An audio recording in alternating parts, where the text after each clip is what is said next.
প্ৰচণ্ড গৰমে দহিছে ৰাজ্য বহুদিন ধৰি নাই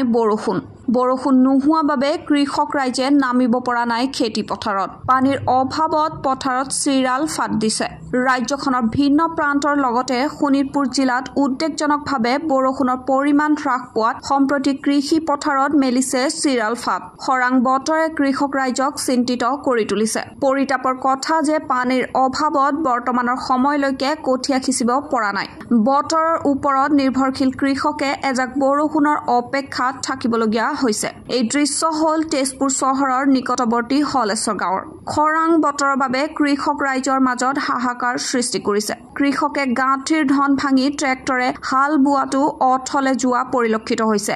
ইফালে হলেশ্বৰ গাঁৱৰ বিশাল পথাৰখনত নাই এটা জলসিঞ্চনৰ ব্যৱস্থা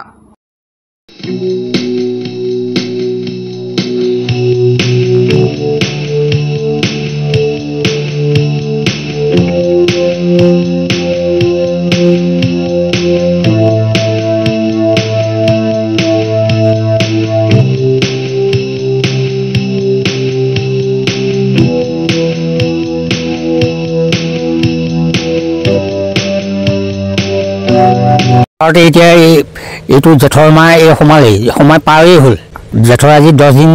8 দিন যাব হ'ল আগৰ এনেকুৱা দিনত আমি কঠীয়া পাৰি আজৰি হওঁ পানীৰ সুবিধা থাকে বৰষুণো হয় এতিয়াতো বৰষুণ নাই পথাৰ শুকাই আছে ইমান বিশাল পথাৰখন শুকাই আছে আৰু চৰকাৰী কোনো আঁচনি নাই পানী যোগান নাই পানী থকা হ'লে আমি কঠীয়া পাৰিব পাৰিলোহেঁতেন পৰা হ'লে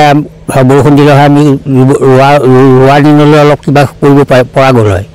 কিন্তু এতিয়াতো সেইখিনি সুবিধা নাই চৰকাৰ এতিয়া কি কৰিম বুলি এতিয়া কি কৰিম আৰু যদি বৰষুণ নাহে আমি মাটিমাহ নহ'লে ছানফ্লাৱাৰ সেয়াকে লগাব লাগিব পাই আছে একদম পুৰা ৰেডি হাল বাব আপুনি মোৰ প্ৰায় 20 বিঘামান হ'ব